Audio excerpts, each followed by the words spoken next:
I woke up and I was very surprised and very humbled. I woke up and there were hundreds and hundreds of messages and emails and texts celebrating my birthday. I want to thank every and each one of you for being involved in making this day so special. And since it's my birthday, I should be giving you a party favor. I'm going to share with you for the first time ever a little piece of my new book, The Miracle Diet. And that will give you a little idea about what is to come. I'm very, very happy and very, very thankful for every and each one of you that remember my day. And once again, I feel absolutely humbled. Thank you so much, and I'm going to share with you a little bit about why do we need our miracle diet. Historically, humans lived shorter lives. We walked, we worked, we went to bed when it was dark, we ate off the land, and we died early. Hunger and stress. Primitive man risked getting eaten. In primitive times, humans were hunters. We went out to kill a tiger, a lion, an elephant, a rabbit, a pheasant. Hunting was treacherous. We could be eaten by the very animal we were hunting. All this stress made us hungry, and that was very important. Getting hungry was essential to early man because there was no refrigeration and plenty of animals around that wanted to eat the same food we did. So stress hormones allowed early man to have ravenous enough appetite to eat the whole kill before it spoiled or was dragged away. Then, of course, they also realized that they would probably not be able to eat for weeks. Berries, roots, leaves, yes. But during those weeks, early man might have to resort to eating leaves and bark, and the appendix, which we usually remove when it gets infected, was the organ that allowed them to digest these no so desirable meat substitutes. Most of the Egyptians lived to be 30. In the Middle Ages, if you were 40, you were considered ancient.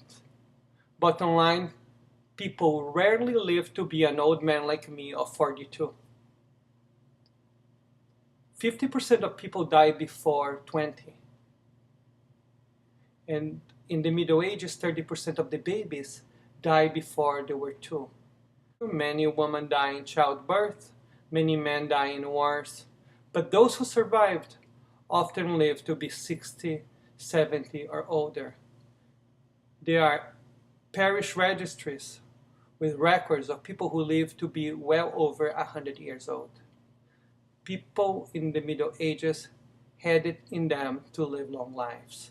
But like us, circumstances got in the way.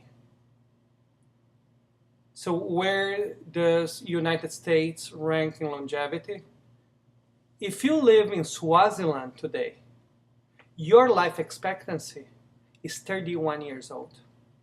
If you live in Angola, it's 38. If you live in Monaco, it's 89.73. In Israel, 80.96. But in the United States, it's 78.37. Amazing, isn't it? Here we're living in the richest country in the entire planet. But we don't have the greatest health and longevity. Today, we can easily live 20 or 30 years beyond our retirement. But do we want to live those years being obese, with heart disease and diabetes? Or do we want to be healthy, enjoying full lives? These extra years are presenting an opportunity that few people had historically. We will be healthy, wealthy, and wise. Our extended life expectancy is new.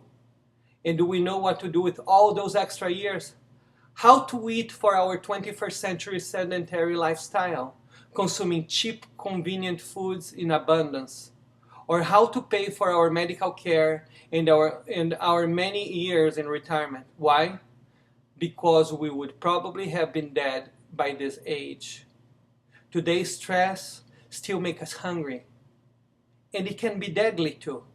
We live in a world where our perceived stress levels are high.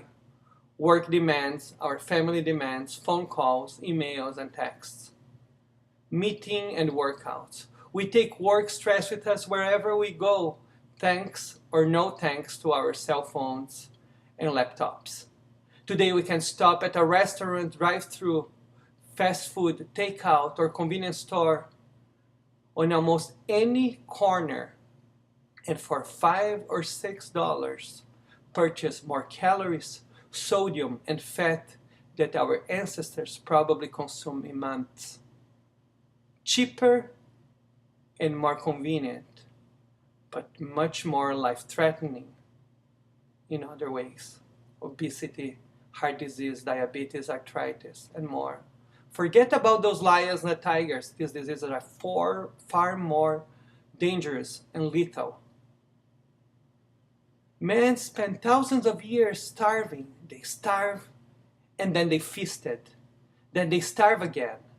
It turns out that the body that God designed for us is still trying to prevent starvation by holding on to fat stores we no longer need. Today, stress is making us ravenous enough to eat our queue all up. But there is no queue and no long distance trek, and few calories are burned in the process of getting food. That's the end of this chapter. I want you guys to hold your outcome and stay flexible about your method. And you see that the miracle diet will do for you what you expect to do. Shalom. Thank you for sharing this birthday with me and to watching this video.